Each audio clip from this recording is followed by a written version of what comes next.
Good afternoon, everybody. Kurt Risch here, and thanks for joining me on the One Shepherd. So today we are continuing with our reading of the Gospel of John, chapter 2. On the third day there was a wedding in Cana of Galilee, and the mother of Jesus was there. Now both Jesus and his disciples were invited to the wedding. And when they ran out of wine, the mother of Jesus said to him, "They have no wine." Jesus said to her, "Woman, what does your concern have to do with me? My hour has not yet come." His mother said to his servants, "Whatever he says to you, do it." Now there were set there 6 water pots of stone, according to the manner of purification of the Jews, containing 20 or 30 gallons apiece.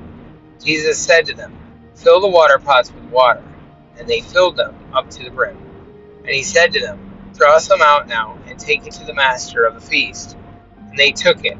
When the master of the feast had tasted the water and that was made wine, and did not know where it came from, but the servants who had drawn the water knew, the master of the feast called the bridegroom, and he said to him, "Every man at the beginning sets out the good wine, and when the guests have well drunk, then the inferior. You have kept the good wine until now." This beginning of signs Jesus did in Cana of Galilee, and manifested his glory, and his disciples believed in him. After this he went down to Capernaum, he, his mother, his brothers, and his disciples, and they did not stay there many days. Now the Passover of the Jews was at hand. Jesus went up to Jerusalem, and he found in the temple those who sold oxen and sheep and doves, and the money changers doing business.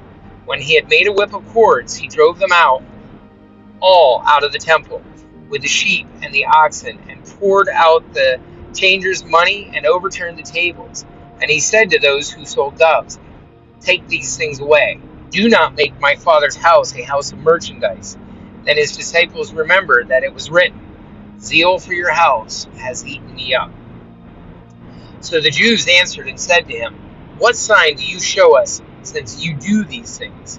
Jesus answered and said to them, "Destroy this temple in 3 days, and I will raise it up." Then the Jews said, "It has taken 46 years to build this temple, and you will raise it up in 3 days?" But he was speaking of the temple of his body. Therefore, when he had risen from the dead, his disciples remembered that he had said this to them, and they believed the scriptures and the word which Jesus had said. Now, when he was in Jerusalem at the Passover, during the feast, many believed in his name, when they saw the signs which he did. But Jesus did not commit himself to them, because he knew all men, and had no need that anyone should testify of man, for he knew what was in man. Guys, that's it for our New Testament reading of John chapter 2. Thanks for joining us. Be sure to like and subscribe below. Also, if you have any comments, questions, put them below. I'd be glad to chat with you. May you have a great day, and may God go with you.